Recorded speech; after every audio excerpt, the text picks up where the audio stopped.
Break के बाद एक बार सभी दर्शकों का एक बार फिर से अन्नदाता में स्वागत है। चलिए रुक करते हैं अगली कड़ी की ओर।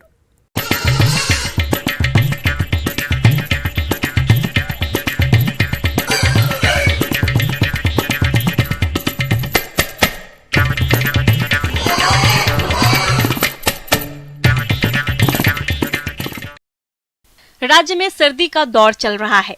ऐसे में बकरी पालन से जुड़े किसानों को काफी सावधानी बरतने की जरूरत है, क्योंकि ऐसे मौसम में बकरियों की सेहत पर बुरा असर पड़ता है।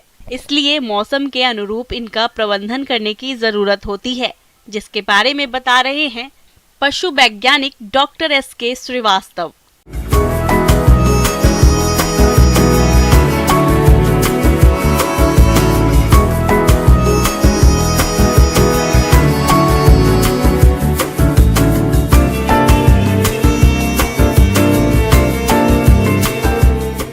आज हम बात करेंगे कि हमारी बकरियों को सर्दी के मौसम में किस तरह से उनका आवास प्रबंधन करें, किस तरह से उनको खुराक दें और किस तरह से हम उनके स्वास्थ्य की अच्छे से अच्छे देखभाल कर पाएं।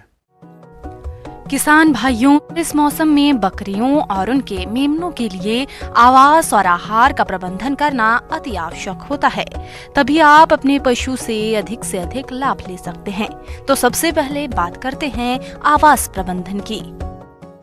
शीत ऋतु में खासतौर से आवास प्रबंधन पे सबसे पहले ध्यान देना पड़ेगा, ताकि हम जो बकरी हैं, चाहे वयस्क हों, चाहे गाभिन बकरियां हों या बकरे हों, और इसके बढ़कर हम कुछ जो छोटे किड्स जो कहलाते हैं, जो मेमने होते हैं, क्योंकि वो ज़्यादा संवेदनशील होते हैं, उनकी व्यवस्थाएं बहुत अच्छी दुरुस्त करनी पड़ेंगी।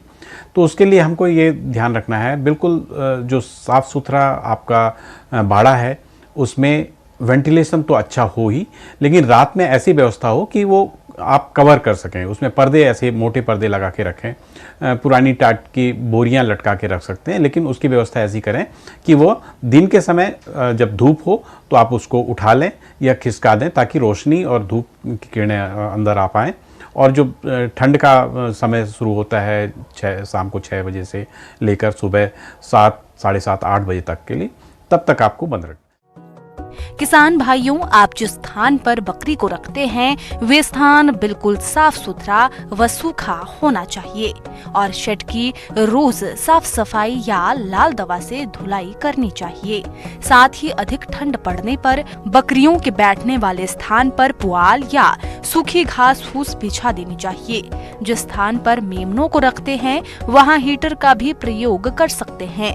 अगर सर्द हवाएं चल रही हों तो बकरियों को आवास से बाहर नहीं निकाले, ठंड लगने की संभावना यहाँ पर बढ़ जाती है। जहाँ तक आहार प्रबंधन की बात है, चाहे हम हों या कोई जानवर हो या हमारी बकरियां हों, थोड़ा सा अतिरिक्त ऊर्जा की ज़रूरत होती है। तो हमको इस तरह का आहार थोड़ा सा देना चाहिए ताकि उसको ऊर्जा मिलती रहे। नियमित तौर पे जो हम बाकी ऋतुओं में 250 ग्राम के आसपास अपने पशु को हम फीड खिलाते हैं, तो इस समय थोड़ा सा आप बढ़ा के लगभग 300 ग्राम प्रतिदिन का कर लें। कुछ और बातें ध्यान रखें, जैसे कि जो घास है, अगर हरी घास देते हैं तो उस घास देने का समय आपको दोपहर में रखना चाहिए, सुबह सुबह न दें। सुबह के समय आप सूखा दाना दें और शाम को एक बार फिर आप जो अनाज देते हैं वो दें। इस प्रकार से आप अपने पशुओं को आहार प्रबंधन प्रॉपर्ली कर सकते हैं। सर्दियों में बकरियों को संतुलित आहार देने से जहां स्वास्थ्य अच्छा रहता है वहीं बीमारियों से भी दूर रहता है और शारीरिक वृद्धि अच्छी होती है।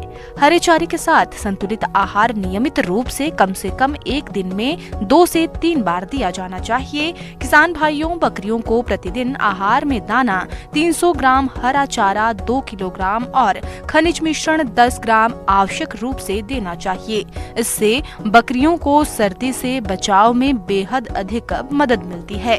किसान भाइयों, अगर आप घर पर संतुलित आहार बनाना चाहते हैं तो 100 किलो दाना मिश्रण तैयार करने के लिए गेहूं का चोकर 25 किलो, मक्का 10 किलो, खली 25 किलो, चावल की पॉलिश 20 किलो, अरहर की चूरी 10 किलो, मूंग या चना की चूरी 5 किलो, मिनरल मिश्रण 4 किलो, नमक 1 किलो को अच्छी तरह मिलाकर सील पैक बोरों में पैक करके ऐसे स्थान पर रखना चाहिए जहां पर नमी न हो।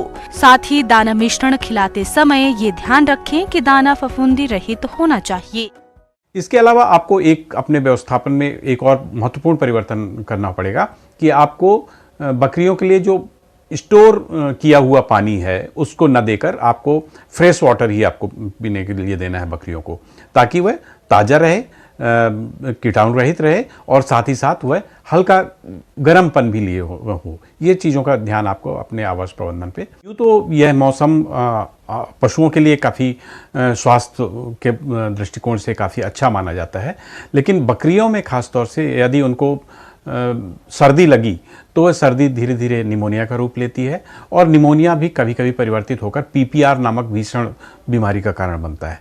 तो इसको रोकने के लिए भी हमको पीपीआर का टीकाकरण हमारी बकरियों का बिल्कुल सुनिश्चित ढंग से कर लेना चाहिए।